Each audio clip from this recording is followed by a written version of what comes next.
para malaman nila. Sige. Ayaw ko yung ano. Sa kanila din siya yun. Ako din eh. Kasi nagsiselos. Ay, hindi na ako.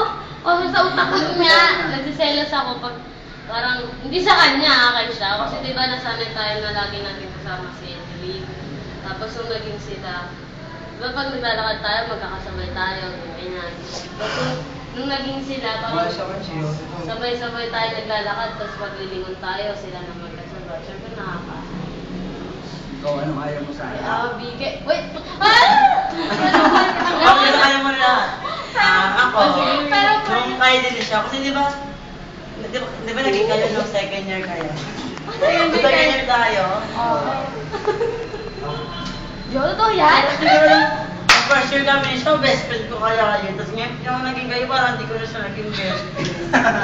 Yung umiyak. Baka na. Seryoso? Ay, kasi parang, mas malapit kayo. Dito naman ako eh. Sige, sige, tayo ka na lang. Baka sabihin mo,